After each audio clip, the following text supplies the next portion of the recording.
Dari Beler, komika dengan comedic timing terbaik di Indonesia. Kacau bro. Si selalu lucu, dilempar di mana-mana. Jembatan antara gue dengan Safe Industries. Gue pakai jaketnya pas di Festival Hidup Layak Indonesia Maya langsung rame. Langsung rame. Di mana tuh katanya belinya? Iya, gue langsung mention Safe Industries. Asik. Gue sebenarnya punya dua. Yang satu nggak gue pakai di Indonesia. Karena lu juga punya yang sama yang barangnya. mana yang hijau ya? Bukan yang apa sih? Satu lagi tuh gue lupa. Pokoknya kayak varsity itu. Oh, Emang iya, lu punya varsity? Gue dua, yang hijau satu, yang hitam satu, yang him tuh. Hah? Yang him? Oh justru Iya, yang justru him. yang him. Oh salah gue selama ini, ya ampun. Gue pikir justru yang varsity lu punya. Tahu gitu gue pakai. Ya maaf. Gue janji sama Beler yang dia punya nggak akan gue pakai di Indonesia. Gue mikirnya yang dia punya yang sama gue tuh yang varsity. Ternyata justru yang hitam yang punya gue. Yang hitam itu. Kenapa nggak bilang? Lah, lu nggak nanya bang? Ini nanya. Baru kejawab sekarang. Aduh, maaf Nggak ya, apa-apa Ler. bang, nggak apa-apa, aman. Tapi lebih pantas dipakai sama lu, gue lihat tuh. Enggak. Karena lu kan tinggi kayak suit. Enggak. Cocok-cocok aja kita juga. Serius lu bang? Kita berdua cocok. Bingung nih gue nyabunya. Enggak usah usah sama. sabu ya. Udah segitu aja. Thank you ya. Thank you ya, Safe Industries. Tar dulu, ini dia mau promo. Ya, benar. Danny Blues. Danny Blues. Stand up special Ketiga. tiga. Setelah Beler Dikari, Beler Revolution, Danny Blues. ini rencananya akan di Jakarta bulan Oktober ya? Bulan November. Tanggal 30. 30 November di Usmar Di Ismail. Usmar Ismail. Dan hanya di Jakarta. Dan hanya di Jakarta tahun ini. Danny Blues, kalau lu lihat posternya, itu ada nuansa ke anak-anakan ya. Itu tuh itu kayak parodi nggak sih? Iya. Dari apa ya? Blues Clues. Blues Clues kartun zaman lu di Global TV. Ya, betul sekali. Karena di Danny Blues ini, Danny Beler pengen ngomongin soal semua keresahannya dia menjadi seorang ayah. Seorang ayah. Jadi bukan cuma ada baby blues. Tapi ada Danny Blues. Danny juga blues. Betul. Betul, Bang. Gue sebagai seorang ayah dari dua anak lu ini yang sekarang ini anak keempat ya? Anak ke satu. Empat mamat itu. Mamat punya anak empat. Satu ya, anak pertama. Satu. Sebagai ayah dari dua anak, gue nggak merasa ayah itu ada bluesnya deh. Kalau ibu ada baby bluesnya, tahu gue. Apa gue tolol sebagai seorang ayah? Wah, gue nggak tahu sih. Tapi pengertian bluesnya dulu apa? Apa? Kalau lu apa? Itu kan fase kecemasan berlebih atau stres yang dialami seorang ibu 2 minggu pasca melahirkan. Nah, itu kan baby blues. Baby blues. Nah, bagi seorang ayah tuh sepanjang dia hidup. Itunya, stresnya. Iya bener ya. Iya stresnya. Iya. Itu para perempuan tuh nggak tahu kenapa kita ngerokok lama, isepannya dalam banget tuh mikirin itu bang. Iya betul sekali. Jadi bluesnya nggak cuma berlaku di perempuan aja, laki-laki juga. Tapi banyak juga kan fenomena yang kita tuh nggak dapat spotlight gitu sebagai seorang ayah. Kayak jokes-jokes kodian yang udah bertebaran bang. Kalau misalkan istri hamil yang diusap pasti perutnya, selamat ya. Tapi nggak ada yang ngusap kemaluan kita kan. Kenapa kemaluan kita diusap? Nah, kan karena kita juga berkontribusi. Jadi itu sebuah keresahan. Kenapa kalau misalnya istri hamil perut perempuan di selamat ya, gitu. Tapi nggak ada yang good job bro, nggak ada yang nggak gitu. ada. Ya ini good job. Jangan bang. Kan lo yang pengen, Ya gue udah kasih itu malah nggak mau. Udah lewat itu kan, anakku udah lahir gitu. Tapi gue juga emang ngerasa sih ada perbedaan sikap masyarakat antara ke ibu dan ke ayah. Ya. Kayak hari ibu tuh lebih di blow up. Iya, ketimbang hari ayah. Ya, tahu nggak faktanya bang? Dari dunia itu hari ibu tuh diciptakan 19 berapa gitu ya. Belum ada hari ayah tuh. Baru ada hari ayah setelah puluhan tahun setelah hari ibu. Nah, gue curiga yang bikin hari ayah tuh ibu-ibu itu. Kenapa hari ayah justru dibikin sama ibu-ibu? Karena kan perayaan tuh penting bagi perempuan ya. Iya. Jadi begitu dia ngerayain mulu nih, hey, hari ibu, bosen nih kita mulu gitu. Ajaklah laki lu gitu. Iya. Gue pikir justru tadinya yang bikin tuh laki. Enggak. Karena kayak, ibu mulu yang dirayakin, gua dong gitu. Kalau gue berpikir ya laki-laki tuh nggak pernah minta untuk dipersembahkan gitu. Ego kita kan hanya berusaha ada aja gitu. Iya. Tapi diminta untuk bikinin dong buat gue, jarang deh kayaknya deh gitu.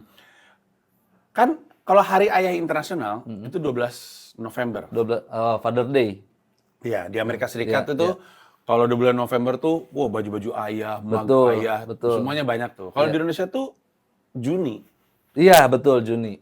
Tahu nggak kenapa gue tahu? Kenapa, Bang? Karena setiap kali gue dirayain ulang tahunnya sama anak-anak, sama Mila, selalu ada juga perayaan sebagai ayah. Jadi happy birthday and happy Father's Day karena berdekatan. Asik. Keren Enak. juga ya. Iya. Jadi itu. kadonya 2? Betul. Makanya ganti aja ulang tahunnya. Enggak Juni dong. aja bro. Nggak bisa gua Desember. Ya, bisa lah. Nggak bisa. November lah yang Hari Ayah Internasional. Nggak bisa, Bang. Ngurusnya gimana gua ganti? Tapi kan akan lebih happy kalau lu ganti. Loh, kalau nama bisa diganti kan? Nama bisa diganti. Bubur merah, bubur putih. Betul. Tanggal ulang tahun juga bisa diganti. Ribet, Dukcapil. Tapi kenapa menurut lu ayah ini nggak terlalu Di highlight. kayak sekarang udah ada Hari Ayah pun tetap aja Tetap aja. kalah populer. Kenapa? Kalau populer. Karena gua ngerasa ini sih apa stigma masyarakat bahwa ibu dan anak tuh satu kesatuan. Jadi apa yang diurus ibu tuh satu paket dengan diurus. Nih kayak kasus yang Onat beberapa waktu lalu deh. Yang mana tuh? Yang dia bilang di podcastnya Deddy Corbuzier. Iya. Nganter jemput sekolah anak mah tugasnya istri. Iya. Suami kan cari duit, diserang itu, Bang. Iya. Tapi kemarin ada juga yang bikin ibu-ibu bikin video nggak benar ngantar anak emang tugas ibu gitu. Ada juga yang kayak gitu. Iya kan? Iya kan? Makanya Bingung. gitu. Kalau Bingung. menurut lo apa? Menurut gua Onat mah nggak salah. Pertama kalau emang aturan di rumah tangganya gitu kan, ya udah. Yang kedua adalah kita terlalu menganggap moralnya Onat sama kayak moral orang-orang parenting. Oh iya. Dia kan benar. vokalis Killing Me. Betul. Iya kan? Ya janganlah disamain. Janganlah sama Iya. kalau suara musik boleh gitu. Iya betul. Begitu Kita nyanyi nggak bisa, Kita nggak- mau sama-samain sama Onat. Iya, begitu Onat ngomong parenting salah, ya emang bener. Tapi menurut gue ya, Onat itu bagaimanapun mewakili keresahan orang banyak, laki-laki banyak, karena laki-laki banyak yang berpikir, lah kalau gue udah kerja juga, sampai begadang, abis itu pagi masih gue yang ngantri, Betul. lu ngapain gitu Betul, kan? betul. Oh, langsung tuh jawabannya, lu nggak ngerasain sih, ngerasain lahiran, Iya. terus ngerasa ngurus anak Iya. gitu. Tapi kan kita juga bisa balikin. Tapi lu gak ngerasain sih stresnya nyari duit untuk Iya. ini semua. Iya. Coba deh tuker sehari gitu. Iya. Pernah gua tuker sehari, Bang. Bini gua keluar nih, Heeh. refreshing gitu. Gua sendiri ngurus anak di rumah. Nggak kuat gua, Bang. Masa gak kuat sih? Nggak kuat. Karena anak gua baru 2 tahun kali. Menurut gue itu bukan umur-umur ribet. Malah ini ya, enak. 2 tahun tuh masih dalam kuasa kita gitu. Nggak bisa, nanti lo anak lu bisa kabur. Ini kabur. Oh, kabur maksudnya dari rumah. Enggak, ngabur. Umur 2 tahun mah masih kekejar dong sama kita. Masih Kabur ini. Kabur ini naik ke playground gitu. lari dia. Lari dia, Bang. Kabur dia. Iya. Terus maunya anak tuh harus diturutin. Sementara kan kalau istri ada remnya kan. Enggak, ini nggak boleh. Kamu udah makan ini kemarin. Kenapa lu nggak gitu juga? Tegas aja sama anak. Nggak bisa gua, Bang. Coba latihan sama gue. Gue cerita jadi anak. Iya. Mau ngewe dong. Gue mikirnya es krim, mau es krim dong. Mau ngewe, gue bingung juga ya jawabnya. Ya kan apa. lebih mudah untuk tegas dong. Iya sih, tapi kan nggak mungkin itu keluar dari umur 2 tahun. Loh, iya, nganggap remeh. Lah, Anak zaman sekarang pinter, Ler. 2 tahun, Bang. Loh, ya. Lu gak tahu tontonan anak zaman sekarang. Apa? Internet kan banyak, dia kan bisa ngoprek-ngoprek sendiri. Kan gue udah setting YouTube Kids. Iya, emang kids nggak ada belajar ngewe. Nggak ada. Miss Rachel udah gue lihat nggak ada. Nggak ada aman. Siapa tahu dia punya gadget yang lu ngeliat, atau dia ngeliat orang lain. Nggak aman sih. Umur segitu mah jangkauannya masih... Yaudah, gue ganti deh Apa? pertanyaannya. Jangan ngewe. Pengen nampol orang. Nggak boleh. Kenapa kamu menampal orang? Aku marah. Ya silakan marah aja. Ah, ngentot. Balik lagi ke situ. Enggak, lu tuh mengidentifikasi diri lu sendiri sebagai ayah yang tegas, ayah yang galak. Gini Bang, gua tuh berbagi peran sama istri di rumah. Jadi bad cops, good cops. Oh, lu apa? Gua bad cops. Kalau baik apa? Good, Good cop. cops. Oh, lu good cop-nya justru. Iya, jadi istri gua neken. Tapi di keluarga banyak kayak gitu memang. Iya kan? Ya, neken ke guanya luluh gitu. Oh. Karena istri gua pernah bilang, kalau jangan ngelarang aku marahin anak. Karena dia mah nggak akan benci sama aku. Karena kan sehari-hari sama aku. Justru kalau kamu ngebentak dia akan ingat ini untuk di masa yang akan datang. Mau gua kasih perspektif baru nggak? Apa, Kan gua Bang? kan lagi sering ketemu psikolog. Nah. Psikolog anak. Iya, Ternyata yang benar justru bukan good cop, bad cop. tapi Cop. Yang berarti satu kesepakatan. Artinya orang tua itu jangan kelihatan beda sama anak karena anak bingung mesti ngikutin yang mana. Itu nanti nyangkut ke psikologis. Misalnya nih, kalau istri lu jadi bad cop, lu juga bad cop. Ngerti maksud gue? Ngerti bang. Karena nanti kalau misalkan beda pendekatan, dia akan ngomongnya lebih banyak ke lu dan nggak ngomong ke istri lu. Porsinya jadi gitu ya? Ya, terus nanti hubungannya jadi kenapa-kenapa. Walaupun istri lu bilang, dia mah nggak akan marah sama gue, tapi hubungan anak sama ibu yang renggang tuh banyak banget loh. Intinya sih gini, di depan anak mesti kompak, jangan ada dualisme. Kalau gue, teguran ke gue sama Mila adalah, itu tuh misalkan ibaratnya, misalkan kita sepakat, hari ini mau makan pizza gitu. Iya. Atau misalkan gini, gue nanya sama anak-anak, mau makan apa kita? Terserah ayah, kita makan pizza ya. Oke gitu, di tengah jalan tiba-tiba bilang, jangan pizza deh, Chinese food aja.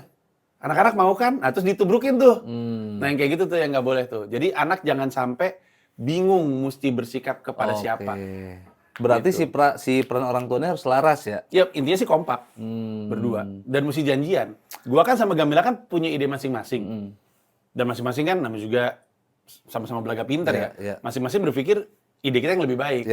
Tapi mesti janjian. Jadi kayak mesti sepakatan sepakatannya aku ya. Oh ya udah kalau gitu dia mesti ngasih ruang ke gue. Termasuk ini, termasuk kayak misalnya pulang naik taksi nih. Sepakatin gua atau dia yang mau ngarahin supir. Oh, sekecil itu ya bang? Iya, karena dilihat sama orang tuanya. Tapi kalau kondisi gua kan karena mungkin kondisi gua udah lebih kelihatan masalah yang muncul karena ketidakkompakan itu ya. Kalau lu kan mungkin belum. Cuman gua mau ngasih tahu ada perspektif itu ternyata. Oh pantesan, bini gue juga sering komplain kalau gue jadi good cops. Dia jadi kesel. Percuma tuh gue nahan-nahan, tapi kalau lu nya jebol mah gitu. Iya. Bener ya bang? Iya, jadi mesti kompak. Makanya di rumah nanti lu bukan cuman kompak dari sisi pendapat, dari sisi penampilan. Bini lu pakai daster, lu juga. Ke situ? Sama itu harus sama juga itu? Kan kompak. Kan nggak harus sama. Nggak ada Daxter double XL bang? Ada ya? Ada justru. Ada ya? Bini lu pakai roll rambut, ya lu pakai. Lah ntar anak gue yang bingung. Nah, ini bapaknya yang mana nih, ibu dua-duanya? Apa dari menjadi seorang ayah yang lu tidak sangka-sangka? Bahwa, ternyata ini harus gue lakuin ya? Shock culture. Atau harus gue alamin? Apa contohnya? Membuang sifat buruk gua karena anak gua meniru. Tuh. Seperti contohnya apa? Sekecil main handphone. Main handphone. Main handphone. Gue tuh sering main handphone di rumah. Anak gue tuh selalu bilang, handphone dulu. Wah sakit hati gue kayak, aduh ternyata dia ngerti ya. Akhirnya dia niru bang, gitu. Begitu gue nggak kasih HP, gue nggak fair kan.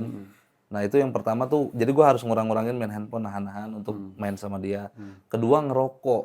Gue diingetin mulu sama anak gue gitu, jangan ngerokok melulu gitu. Anak lu umur 2 tahun udah bisa negur lu. Udah. Makanya umur 2 tahun pasti udah nonton bokep. Itu agak advance loh, negur orang tua ngerokok. Iya, jangan ngerokok melulu, batuk nanti gitu. Oh, gitu ya? Iya, tapi itu kan dari emaknya. Emaknya bilang, jangan ngerokok melulu gitu. Emang ya, biar gimana pun juga, yang lebih banyak nempel ke anak tuh perilaku kita ketimbang apa yang kita katakan. Betul. Iya, ya, makanya hati-hati bersikap. Hati-hati bersikap. Gue tuh dulu ditegurnya, salah satu teguran paling konsisten dan paling keras dari Mila adalah main handphone sambil nyetir. Nanti ditiru lu sama anak lu. Oke. Ini bukan cuma bahaya karena ada anak lu. Anak lu ikut-ikutan lu. Terus akhirnya? Gue coba disiplin untuk berhenti. Sekarang gue udah nggak pernah lagi nyetir sambil main handphone. Karena udah nggak punya mobil. Lah yang ditiru apaan dari anak lu bang? Nggak punya mobilnya. Nggak, tapi ya gitu. Apa yang kita lakuin, kayak contohnya ya lu ngomong kayak gitu. Gue tuh kan di tempat tidur kan main handphone. Waktu Dipo kecil, dia kalau tidur harus megang sesuatu. Apapun itu? Apapun, kadang-kadang centong, fotonya banyak banget, centong nasi. Biar apa? Dia pengen megang sesuatu aja. Oh. Persis kayak bapaknya kalau tidur. Bapaknya kalau tidur kadang-kadang masih pegang handphone. Oke. Jadi apapun yang dia bisa pegang, dia pegang aja terus. Itu tuh menirunya dari umur berapa Dipo? Dipo mungkin masih 1 kali. Umur 1? Dia ngeliat bapaknya megang handphone, jadi dia pengen megang sesuatu mulu. Iya. Itu bagus nggak bang? Apa kita harus kurangin tuh? Harus kurangin. Ini salah satu contohnya nih. Alasan kenapa anak gue nggak bisa naik sepeda sampai sekarang. Karena Bang nggak pernah Panji ngeliat orang tuanya naik sepeda. Nggak bisa sampai sekarang. Untung anak-anak bisa berenang. Sekarang sempat ngeliat sesekali gue berenang. Dan gue sering, aktivitas gue berenang, mau nggak mau ngajak mereka kan. Emang gitu tuh kayak perilaku kita tuh. Iya ya, itu ya yang harus diituin ya. Jadi tadi kan lu bilang, yang akhirnya lu ubah kan adalah kebiasaan ngerokok dan tadi satu lagi main handphone. Terus akhirnya apa? Ketika ada anak lu, Iya, bisa handphone. megang. Gua tuh pagi misalkan bangun tidur nih pasti upload kan, short setengah Iya, 9 tuh. iya, Udah upload short, balas komen sejam, udah gitu tinggalin handphone. Baru main sama anak gua. Begitu. Ganti Kalau itu. ngerokok Ngerokok biasanya kalau dia udah tidur. malam. Jam 10 malam tuh, baru jam-jam laki-laki tuh. Bukannya orang biasa ngerokok pagi ya? Pagi gitu. Nggak bisa, dia ngikutin keluar. Gue di teras, dia keluar Gini teras. juga dia. Nggak bisa, memang Hidup berat ya, Ler. Kata anaknya. langsung lar aja ya gitu. Selain itu, stres apa lagi yang terasa sama? Kan kita kan ngomongin soal Dani Blues kan? Iya, bahwa betul. bluesnya si ayah seumur hidup. Ini Bang, pertama kali anak gua lahir tuh kan istri belum siap ya, gitu. Kayak, aduh gimana nih gitu. Terus banyak omongan yang masuk berbenturan sama prinsip. Ini sih yang salah sih. Guanya tidak punya prinsip di awal untuk memberitahu, ini anak gua, lu nggak boleh gini, lu nggak boleh gitu. Akhirnya banyak banget intervensi-intervensi yang masuk, sehingga istri gue stres. Bener. Guanya juga stres Bener, gitu. bener.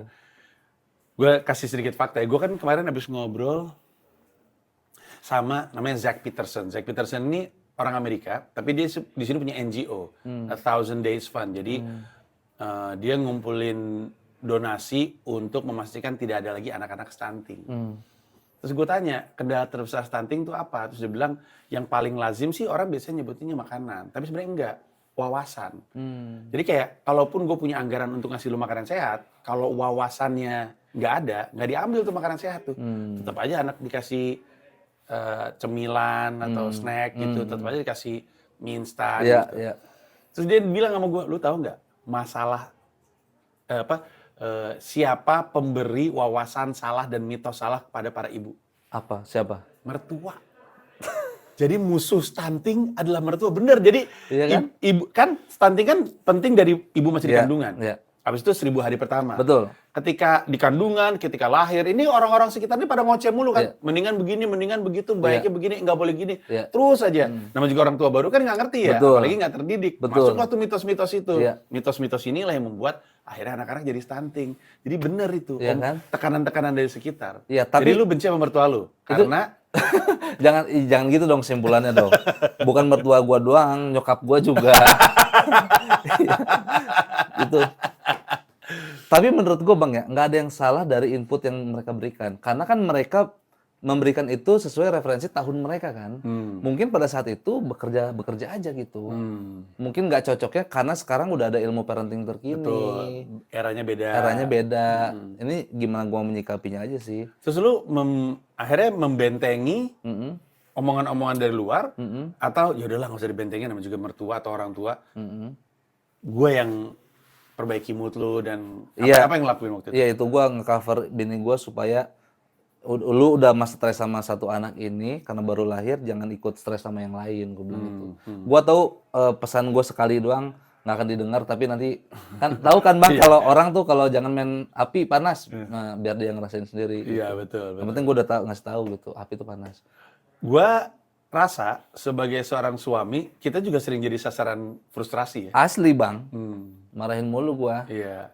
Pokoknya kesalnya ke siapa gitu Iya. kan, kita ngelakuin kesalahan dikit aja, Iya. langsung tuh, gitu. Itu salah satu Salah faktor satu yang bikin faktornya. stres. Iya. Berantem jadi sering. Berantem jadi sering. Iya. Terus ya berantem lebih sering dan komunikasinya jadi kurang baik gitu. Gua nggak tahu deh. Ini ya salah satu yang paling sering jadi bikin stres orang tua tuh ASI. Setuju Bang. Mudah keluar atau nggak mudah keluar? Enggak. Sama gue juga nggak mudah keluar. Support anak gua. Udah nggak mudah keluar, ditekan lagi. Sama lingkungan ya Bang. Ya jangan pakai susu formula lah, nanti bego. Ih, Iya. Nanti jadi anak sapi. itu. Anak lu mah anak sapi Iya. kata itu. Lu harus nonton Mereka Tunggal Tawa. 2011 gue udah ngeluarin beat soal itu. Gue bilang Hitler juga ASI. Tetep aja jadinya kayak gitu. Nggak ada. Iya, gua gara-gara dapat cap anak gua ASI ya, jadi bersyukur gitu kayak masih mending sih anak gua ASI. Khairul Tanjung kan anak singkong.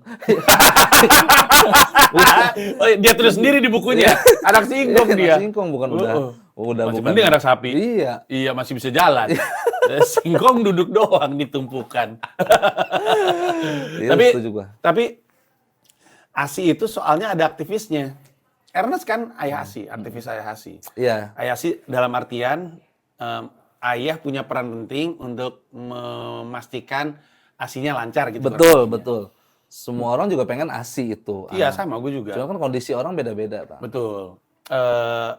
Gue lagi coba bandingin Dipo sama Shira siapa yang lebih panjang periode ASI-nya, gue lupa. Tapi waktu Shira di Mila nggak se-stres itu. Waktu Shira. Anak kedua. Oh, Anak iya. kedua tuh mungkin karena pengalaman dari anak pertama ya jadi lebih tenang. Betul. Waktu anak pertama tekanannya tinggi, udah mah dia nggak keluar, pendapat orang-orang bikin dia tambah stres, tambah nggak keluar. Jadi waktu itu solusinya gue dimintain Gamila untuk ngumpulin klip-klip stand up di YouTube yang lucu-lucu. Untuk Tiap kali ketawa, ASI-nya keluar. kenapa harus klip stand up? Karena waktu itu kan Dipo kan lahir 2000 berapa ya, gue lupa deh. Lupa Bang lu. Gosok 2007. 2007? Kok 2007 sih? Lupa lu Bang. Dipo. Diam. Diam gue lagi. Kok nggak masuk tahunnya? Stand up munculnya 2011. 11 stand up Indo. Apa ini Shira ya? Oh ini kayaknya Shira nih, 2010 Shira lahir. 2011 Shira lahir. Oh iya benar. Oh. Ini momen waktu Shira. Waktu Shira lahirnya November 2011. Stand up Indo Juli 2011. Iya, Juli 2011. Terus untuk membuat ASI-nya gampang keluar, kata Mila, aku Apaan suka sih? nonton yang lucu-lucu. Jadi gue kasih klip-klip stand up. Cuman gue pernah ngasih klip stand up gue, Iya. malah marah dia. Apa katanya? Justru kamu yang bikin aku kayak begini, malah ketahan, ASI-nya gak keluar, malah stres ngeliat gue. Jadi malah teman-teman gue yang stand up-nya ditonton. Kalau lu waktu itu cara lu supportnya gimana?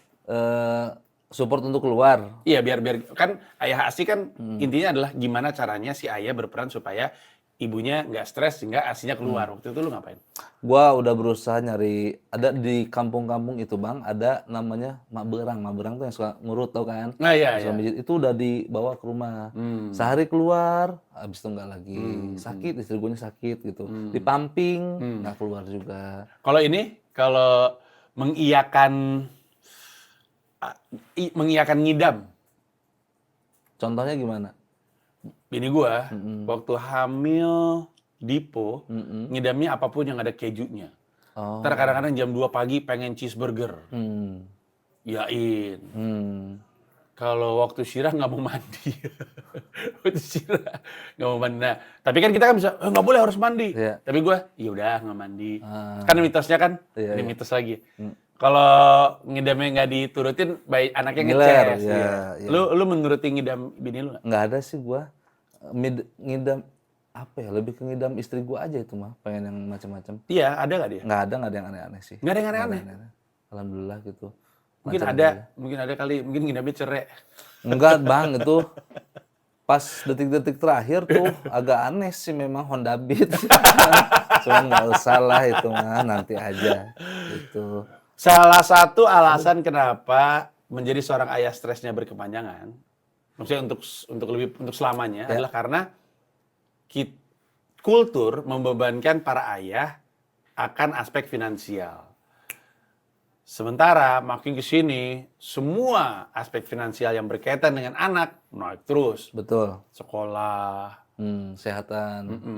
anak lu tipikal yang nggak pakai preschool, pokoknya masuk langsung SD. Karena kan kalau preschool Iya. kan tidak wajib, Iya, kan? betul. SD aja yang wajib. Betul. Cuman waktu itu anak-anak banyak yang ditaruh ke preschool supaya punya temen. Padahal kan kalau misalnya rumah banyak bocah, Ya, nggak itu mesti. teman juga, ya. Terus supaya bisa baca tulis katanya. Padahal sekarang udah dilarang sama pemerintah, tes masuk berupa baca tulis. Dulu ada tesnya. Dan itu melanggar hukum ternyata. Sekolah tuh nggak boleh. Justru belajar baca tulisnya tuh di SD. Pas udah masuk. Cuman dulu tuh karena biar bisa baca tulis gitu. Kalau misalnya orang tuanya punya waktu untuk ngajarin baca tulis, sebenarnya kan nggak harus. Ya, betul. Nah, lu tipikal yang mana? Gue sih lebih penasaran preschool sebenarnya Bang. Hmm. Gue pengen nge-explore anak gue sebenarnya nih daya minatnya di mana gitu. Sebelum dia benar-benar masuk ke lingkungan SD. SD kan lebih banyak lagi kan masanya kan. Iya. Udah tahu biayanya? Udah tahu gue biayanya. Kemarin kelompok belajarnya itu bisa sampai 12 jutaan Bang. Per? Hari apa ya? Udah gila kali. Per apa ya masuk ya? Usaha apa kita? Kan ada uang masuk. Ya istri gue yang tahu tuh. Pokoknya 12 juta aja tuh. Di daerah Mungkin 12 juta sih uang masuk kali ya. uang Prediksi masuk gua ya. ya. Preschool tuh untuk preschool. Enak juga loh itu. Enak juga Enak benar. lah. Gue lagi Gede mikir. itu. Kalau misalkan preschool dengan daycare gitu atau bukan daycare, playground gitu sama nggak? Beda ya? Preschool, playgroup, Ya, gue juga nggak tahu tuh bedanya apa. PAUD lah, pendidikan anak usia dini. iya PAUD PAUD sih. kan, iya Iya. kan.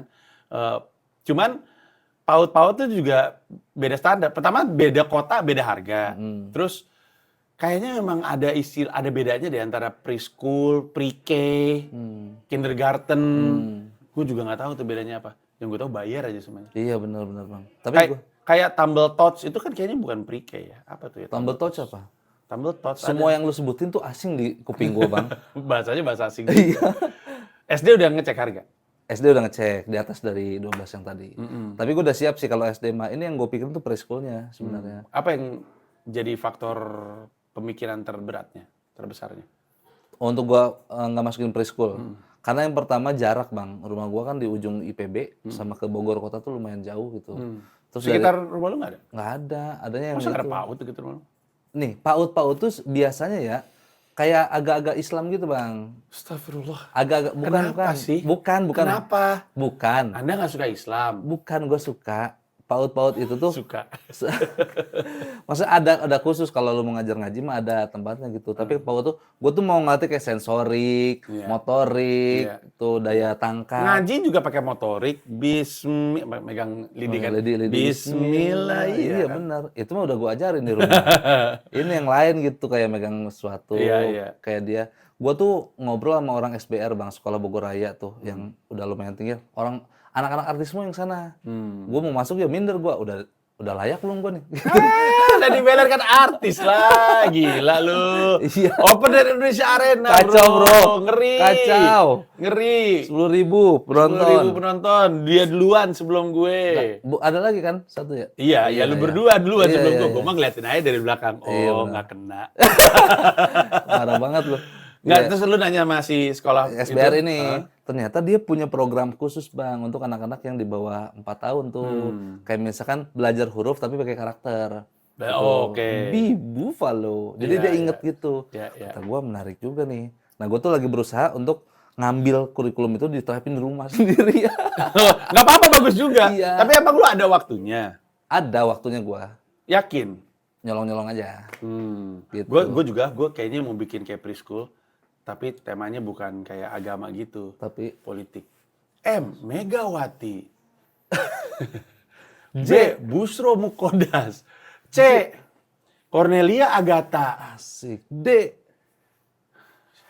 Politisi D. Dodo Zakaria. Tersenter lagi itu gue.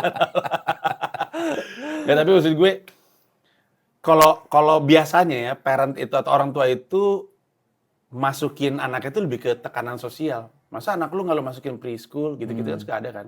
Gue sih enggak sih. Emang kepengenan gue sendiri. Teman-teman lu tuh sumuran lu, maksudnya teman-teman Iya, angkatan lu, itu juga udah pada nikah dan punya anak. Udah pada nikah dan punya anak, tapi mereka nggak preschool, langsung SD. Karena statementnya bener kayak yang tadi, ini mah bisa gue ajarin di rumah. Langsung aja nanti pas SD, sayang soalnya biayanya gitu. Pada akhirnya ya kayaknya faktor terbesarnya selain tekanan sosial itu adalah karena nggak punya teman. Biasanya kan kalau di komplek kayak gue kan emang nggak ada bocah, jadi daripada sendirian, ya udah mending di preschool ketemu teman-teman segala macam. Kalau dulu di lingkungan lo emang banyak bocah. Banyak bocah bang. Jadi sebenarnya nggak perlu sebenarnya. Nggak perlu, makanya gue nyari standarnya tuh kalau preschool gimana. Karena di rumah gue banyak mainan anak gue. Jadi tetangga-tetangga pada main ke rumah gue, pengen perosotan lah, belajar buku lah. Jadi rumah gue itu yang dijadiin preschool. Rumah lo ada perosotan? Ada perosotan Rumah lo anak. taman? Taman bermain, ruang tamunya ada buku-buku. Anak gua kan sering beli buku emosi, senang, sedih, marah gitu. Terus ada boneka-boneka. Jadi tetangga tuh kalau main ada mainan gitu. Nah bapaknya dah yang minggat. Dalam pakai sekolah nih gitu. Keluar dah gua. Masuk lagi stres tuh. Jadi nggak ada privacy. Tapi menurut lu bang, seberapa penting finansial sebelum lu menikah dan punya anak? Maksudnya apakah settle dulu baru nikah dan punya Iya anak? betul. Ntar kalau itu yang jadi matriksnya tuh nggak settle-settle. Iya berarti. Kalau menurut gua mah menikah tuh ketika lu udah sepakat, ini nih mitra gua. Nah untuk nyari kesepakatannya, indikasinya apa? Dua-duanya. Makanya kan menikah kan bukan untuk yang cintanya gede. Untuk yang usianya gede. Karena ada batas. Kan menikah kan ada batas umur minimal kan. Kan bisa dimainin batas minimal umurnya tuh. Kok lu dikit-dikit Gibran, dikit-dikit Kaisang, lu tuh kenapa sih harus selalu rezim lu Kenapa tuh? sih lu disebut Bang? Gua kan udah menyindir doang itu. Gak, tapi tadi lagi ngomongin apa? Batas Itu umur? menikah, indikasi menikah. Iya, menikah itu kan aturannya adalah di atas berapa kalau sekarang? 16 ya? 18. Di atas 18, di atas 19 tahun. Padahal kan kita selama ini mikir orang tuh menikah karena cinta. Tapi kan nggak ada matriksnya. Cintanya harus ratingnya 10 gitu kan nggak ada. Yang berarti orang menikah itu karena dewasa. Menikah itu bukan karena cinta. Lu nggak menikahi orang yang lu cintai. Lu menikahi orang dewasa yang sama-sama sepakat bahwa ini apapun yang terjadi ke depan kita komitmen ya gitu. Berarti Makanya kalau menurut gua mah asal komitmen ya udah nikah. Kalau ternyata dalam komitmennya bilang kayaknya kita udah siap punya anak, bener ya komit ya udah punya anak gitu. Tanpa harus benar-benar bilang nanti deh kalau gue secara finansial udah siap, karena finansial siap tuh berapa? Gak siap-siap menurut gua. betul. Berapapun duit kita akan berasa kurang tergantung sama pengeluaran yang kita pada akhirnya ambil gitu. Kayak sekaya-kayanya Radit gitu. Tentu kan sekolahnya jatuhnya jadi mahal. Akhirnya kan angka jadi ribet juga gitu. Nggak pernah siap menurut gua. Tapi banyak keluarga yang itu Bang, yang ribut gara-gara finansial, anak yang nggak keurus lah, istrinya jarang dikasih nafkah lah. Memang nggak semua gitu, tapi itu jadi indikasi khusus tuh. Iya, itu yang Jadi gua nggak alarm. setuju. Kadang-kadang mereka nyalahin punya anak dan nyalahin nikah atas kesalahan terhadap karir mereka. Ngerti maksud gue? Yang salah tuh karirnya dia. Karirnya dia yang nggak oke. Karirnya dia yang nggak dia pikirin. Sebelum nikah, sebelum punya anak tuh dia terlalu santai sama karirnya. Giliran punya anak, dia baru sadar, anjir ternyata kurang. Abis itu yang disalahin, ya punya anak sih, ya gue nikah sih harusnya gue siap dulu. Padahal enggak. Kalau lu dari dulu mikirin karir lu dengan benar, giliran anak lu punya atau anak lu muncul, lu nggak terlalu stres kayak sekarang gitu.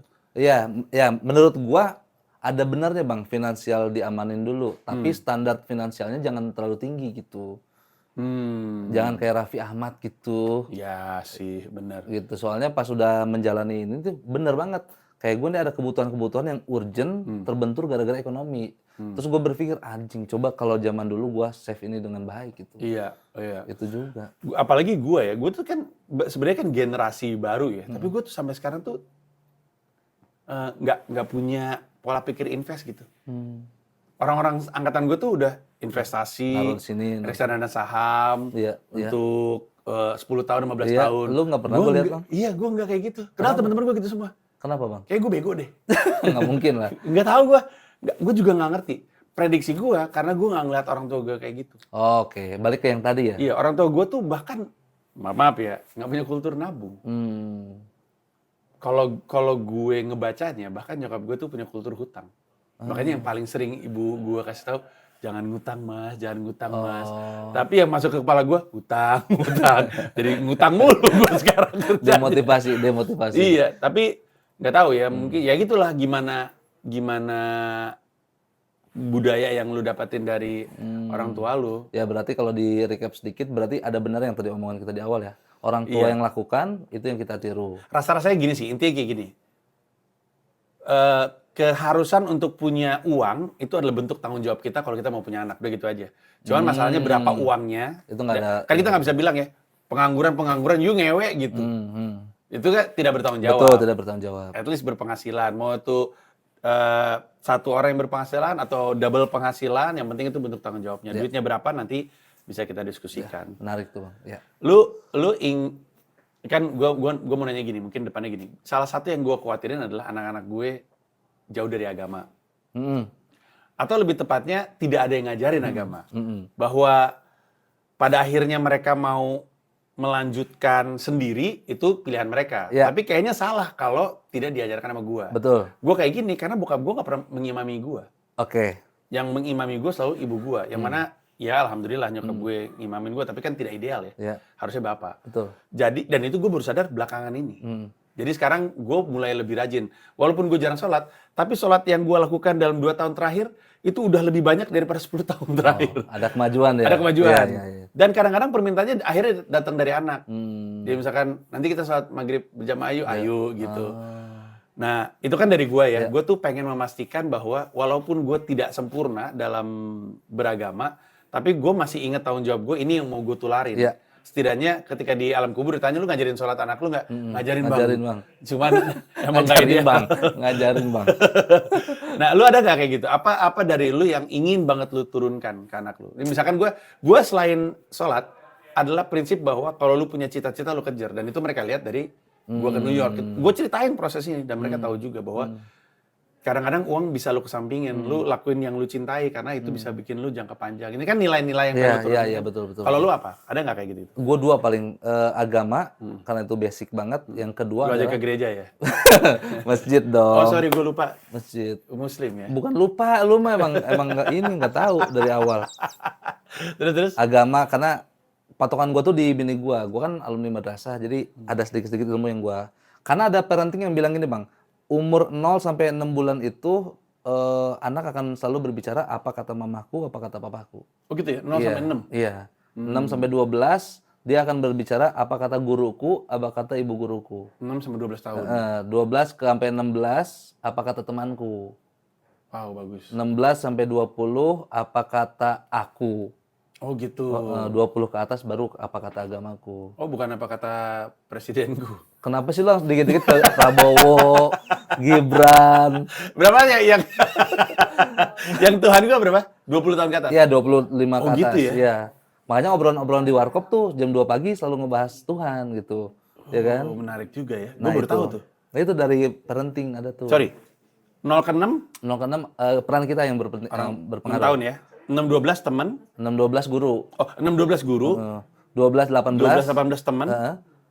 12 16 teman, 16 ke 20 itu apa kata aku. Apa kata aku? 20 ke atas baru apa kata Tuhanku. Gokil. Apa kata agamaku itu. Kalau nggak salah seperti itu. Dan Kok gua belum kena tuh apa kata Tuhanku tuh gua sekarang. Umur gua 45 nih. dulu kan beda-beda Bang orang. Iya. Kan nggak semua parenting cocok. Berarti umur 45 tapi mental age-nya masih 20. Mental age-nya 20. Alias terbelakang. usia mental gua. Iya, itu satu itu. Itu tuh gua harapin datang dari istri gua tuh. Yang ngebangun itu, kita bareng-bareng lah. Jangan sampai anak gua tuh nanya ke orang lain tentang hal-hal yang sifatnya basic gini. Terus yang kedua gua mau nanamin ke anak gua jangan santai kayak gua gitu. Oh, lu ngerasa lu terlalu santai. Terlalu slow. Terlalu gua. slow. Jadi ambisius dikit lah gitu. iya, dan gue mau ngajarin anak gue tuh punya sikap gitu. Kayak lu ngalamin nggak Sikap Bang? lilin. Sikap lilin. istirahat tempat.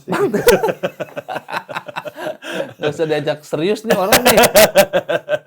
Terus? Tuh, gue nggak tahu Bang, kalau Sira atau Dipo pernah ngalamin nggak? Ketika anak lu main boneka direbut terus nggak boleh ini punya aku. Karena banyak orang tua nggak boleh dong, mainnya kan harus sharing. Menurut gua harus bener ditekenin. Itu punya lu, hak lu. Oh, biar ada sikap. Iya, biar ada kemauan gitu ya, biar ada gritnya. Iya, karena gua dari kecil digituin Bang. Itu yang bikin gua jadi mau ngambil keputusan takut salah, mau beropini takut salah. Iya. Gua bisa ngebaca itu karena kalau Shira tuh tahu maunya apa. Shira bisa bilang enggak bahkan. Gue inget banget waktu dia umur 5 apa 6 tahun, ada temen gue bule, aktor. Lucu sekali, cium om dong gitu. Kan kamu bukan keluarga gitu. Anak gue bisa kayak gitu. Terus si temen gue, oh iya bener, bagus-bagus kayak gini gitu. Jadi, tapi kalau Dipo, dia tuh orangnya slow juga.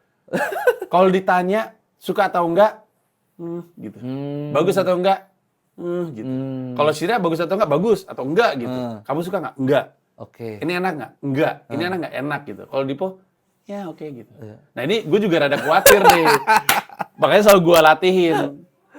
Putusin aja Po. Suka apa nggak suka.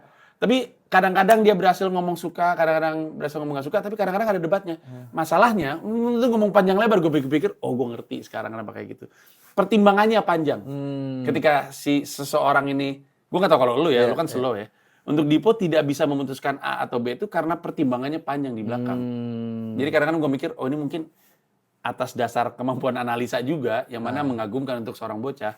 Tapi pada akhirnya gue selalu bilang sama dia, pada akhirnya kamu harus memutuskan, ada hal-hal yang kamu mesti saklek gitu. Jadi gue ngerti keresahan lu. Iya kan? Nah kalau Shira itu ngikut Mbak Gamila, Dipo ngikut Bang Panji apa gimana? Menurut gue, ini feeling gue ya, tapi kita mesti diskusi sama Mila. Menurut gue Dipo tuh kayak Mila justru. Shira tuh kayak gue. Gue kan modal pede, modal yakin aja. Pilih aja dulu gitu? Iya, sisanya konsekuensinya ikutin aja. Oke. Kalau Mila tuh banyak pertimbangan. Pernah ngeliat Mila foto orang nggak? Pernah ngeliat nggak? Bila lagi foto orang. Hah? Ini Gamila kalau lagi foto orang. Oke, 1, 2, Kenapa gitu? 3. Nggak bisa mutusin angle. Jadi kalau gini. Oke, siap ya. 1. Iya, iya. Bagusan gini, Deng. Iya, iya. 2. Iya. Oke. 3 gitu. Oke. Jadi berubah-berubah Iya, dulu betul. gitu. Ini Bingung lebih gitu. bagus nih, Iya, kita lebih kayaknya bagus. bagusan Iya, ini iya. gitu. Oh. Emang beda style aja gitu. Iya, Jadi iya. Menarik sih. menurut gue itu mungkin Dipo kayak ke situ. Bimbang tapi lebih kepada karena tahu banyak pilihan gitu. Iya, iya, iya, iya. Kayak Dipo itu untuk seorang anak kecil itu akan mudah sekali dipersepsikan penakut. Karena Karena dia sering nggak mau ini, nggak mau itu. Di saat anak-anak seumurnya dia itu nggak peduli gitu. takutnya tuh maksudnya setan apa rintangan atau apa gitu? Hal-hal yang logis. Jadi Dipo tuh lebih logis daripada anak pada umurnya. Contoh nih ya. Waktu itu kan kami pernah liburan ke Jepang. Terus di Kyoto tuh lu bisa pakai baju kimono, baju tradisional terus kemana-mana bawa samurai. Emang itu hiburannya lah karena Kyoto tuh kan kayak Yogyakarta lah tradisional. Yang gue pakai itu tuh samurai beneran. Oh dia khawatir banget ngeliatnya. Karena dia tahu itu beneran tajam. Nggak bisa disembunyikan. Terus? Bocah-bocah lain seumur dia ngeliat samurai pengen punya. Kebayang nggak? Kebayang. Bocah-bocah lain tuh nggak punya sense of danger gitu. Iya, iya, tahu gua. Dia nggak tahu kalau itu tuh bahaya. Dia tahu Dipo itu tuh bagus udah aja, tahu. ya. Dia tahu ini keren Iya, gitu. keren. Tapi Dipo tuh tahu gitu. Sehingga bocah-bocah akan mikir ini orang penakut ya. Oke. Tapi sebenarnya Padahal, ini orang mengerti. Iya, iya, gua ngerti, Bang. Kayak bocah suka lompat-lompatan dari satu tempat ke tempat lain. Kalau Dipo tuh gentar yang kayak gitu-gitu. Oke. Tapi karena dia tahu gitu. Berarti Dipo tuh berpikir sebelum bertindak. Iya lebih mikir lah daripada iya. anak pada umumnya gitu. Tapi dari luar kelihatannya peragu. Gitu-gitu Iya, lah. iya, iya, bimbang. Orang ini banget sih gitu. Kayak SBY, jangan-jangan anak SBY tuh. Bisa ngelukis kan tapi? Bisa lagi. Ini tuh pembahasan-pembahasan yang akan ada di special lu ini. Iya, kurang lebih Si seperti itu. Dani Blues. Iya, betul. Tiket tuh udah dijual belum sih? Tiket udah mulai dijual nanti tanggal 9 September. Ini upload kapan? Kemarin. Gimana ngelalun kemarin? Ya gue mah naikin semau lu aja, lu pengen naikin kapan. Pokoknya 9 September penjualan 9 tiket. September penjualan tiket di loket.com. Di loket.com. Nah, karena di Usmar itu ada kayak 2 kategori gitu. Ada Atau sama semua harganya? ini baru pertama nih gua Bang nih. Satu early bird. Oh, ada periode early bird-nya. Early bird, pre-sale, normal sama special blues. Apa tuh special blues? Ada launch, comical launch. Oh, aduh bagus. Itu tuh Bang, itu apa sih sebenarnya itu? Itu tuh sebenarnya added value. Akan ada orang-orang yang bersedia bayar lebih atau usaha lebih lah untuk mau ketemu sama lu. Serius Bang. Iya, ini mungkin nggak sebanyak gue atau Radit, Iya, tapi selalu. orang-orang ini yang gue bilang mesti dirawat gitu loh. Kalau misalkan ternyata cuma 5 ini lu rawat. 5 orang yang bersedia usaha lebih gitu untuk nongkrong sama lu. Ini yang gue bilang community building itu. Itu karena gue lihatnya dari Bang Panji kan Iya. kayak, lu mah banyak Bang yang mau ketemu lu gitu. Banyak karena mulai dari yang dikit kan gue bilang. Oh iya ya. Awalnya cuma 30 orang dulu tuh gue salamin satu persatu jadi nambah. Makanya dirawat kayak gitu. Oke, mudah-mudahan nih special blues. Iya, di Usmar ya. Di Usmar Ismail. Iya, gue tahu kayaknya ruangan mana yang mau dipakai tuh. Lu tahu ya? Iya, seru. Oke kalau begitu.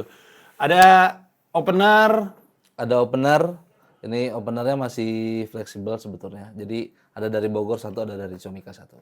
Oke kalau gitu. Nanti dinantikan saja. Siap. Yang pastikan ini kan spesialnya dia. Jadi lu datang untuk nonton dia. Betul. Soal opener dan host atau MC itu mah bonusannya Cuma aja. bonus aja. Sekali lagi tiketnya sikat di loket.com. 9 September udah dibuka. Dani Blues akan jadi spesial menarik untuk orang-orang yang punya keresahan menjadi seorang ayah. Bahkan istrinya pun bisa. Istrinya bisa. Ya. Bocah-bocah kalau mau nonton juga bisa. Bisa. Oh, orang banyak yang bilang, Bang, sedain daycare dong. Gue bilang kan Usmar sambil bilang pas-pes. Pas-pes aja. Iya kan, Bang? Ngapain jadiin daycare? Mahal. Iya benar juga. Iya sambil benar. pas-pes kan. Iya. Yaudah kalau gitu. Terima kasih Dani Beler. Terima kasih Bang Thank Panji. you. Bye-bye.